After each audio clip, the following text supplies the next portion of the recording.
Hello, आप देख पा रहे हैं यहाँ पर ये पोएम है डस्ट ऑफ स्नो।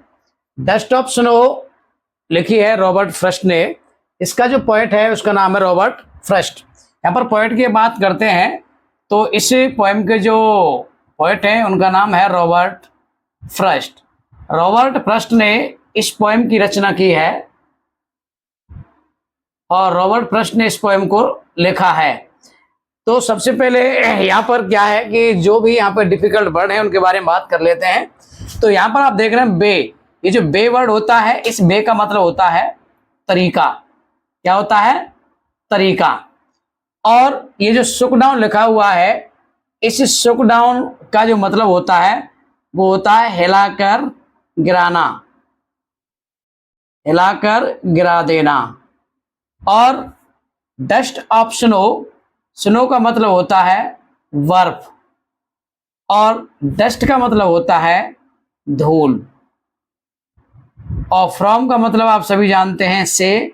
और हेमलॉक ट्री, हेमलॉक ट्री होता है एक वेसेला वृक्ष जिसमें सफेद पुष्प आते हैं, जिनको हम अपनी भाषा में, हमारे यहाँ की भाषा में इसको हम धतूरे का पेड़ बोल सकते हैं, धतूरा का पेड़।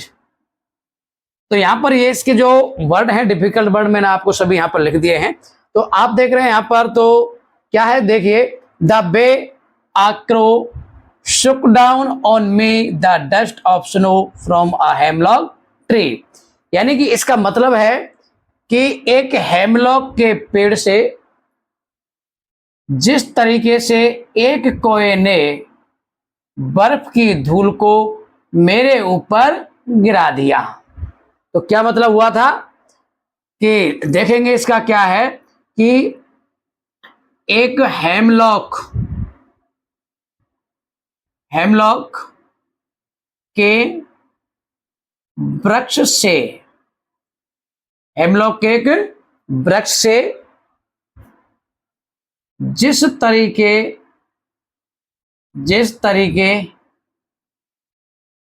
के द्वारा एक कोए ने, एक हेमलॉक के वृक्ष से जिस तरीके के द्वारा या जिस तरीके से एक कोए ने बर्फ की धूल को मेरे ऊपर गिरा दिया।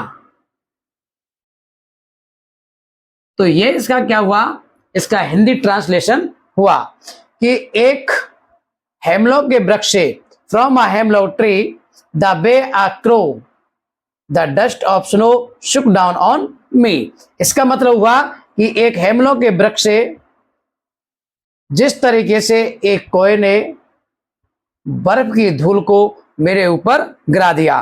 तो क्या है, यहां पर आप देख रहे हैं कि ये उस समय का जिक्र है कि जिस समय कवि की जो मनोदशा होती है वो एक बहुत ही दुख की कंडीशन में होता है।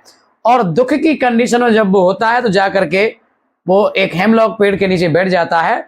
और वहां पर क्या होता है कि बर्फ जो होती है, बर्फ की धूल जमी हुई थी और एक कोआ वहां पर आता है और उस कोए के द्वारा उस पेड़ को हिला दिया जाता है। और पेड़ को हिलाने के कारण जो धूल जमी होती है बर्फ की, वो धूल उस कवि पर गिर जाती है। इसका मतलब होता है कि जब कभी दुख की अवस्था में होता है तो उस दुख की अवस्था में बर्फ के कणों के द्वारा उसको एक सुख का रास्ता मिलता है, यानी कि एक सुख की किरण प्राप्त होती है। अब आगे देखिए नेक्स्ट। अब देखिए सेकंड स्टेंजा आप देख रहे हैं।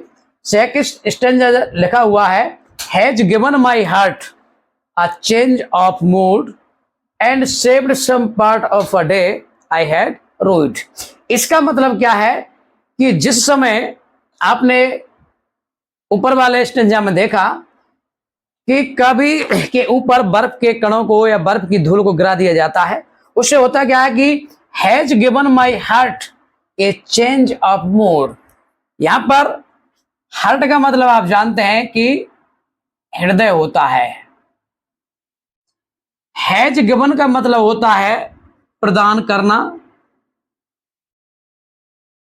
प्रदान किया। आ चेंज माने बदलाव, या जिसको हम बोल सकते हैं परिवर्तन, और इस मूड का मतलब होता है मनोदशा, या जिसको हम मानसिक दशा भी बोल सकते हैं। और सेव का मतलब होते हैं बचाना, कहते हैं इसको, सेव माने बचाना। और सम पार्ट का मतलब होता है कुछ भाग। Of a day, of a day का मतलब होता है एक दिन का। और आई हैड रूड, रूड का मतलब होता है बर्बाद किया। तो इसका मतलब है हैज गिवन, कि कोए के द्वारा जब बर्फ के कणों को गिरा दिया जाता है तो has given my heart a change of mood, यानी कि उन बर्फ के कणों के द्वारा मेरी मानसिक दशा में बदलाव किया गया। मेरे हृदय की जो मानसिक दशा थी उस मानसिक दशा में बदलाव प्रदान किया गया। एंड सेव्ड, और बचा लिया गया, some part of a day I had rued, यानी कि मैंने दिन का जो भाग व्यतीत कर दिया था, बर्बाद कर दिया था, और बर्बाद होने में से जो दिन का कुछ भाग बचा था उसको बचा लिया गया था। इसका मतलब has given my heart A change of mood, यानी कि बर्फ के कणों के द्वारा, बर्फ के कणों के द्वारा कवि के हृदय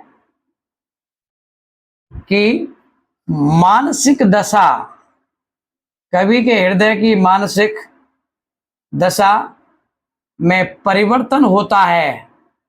मानसिक दशा में क्या होता है?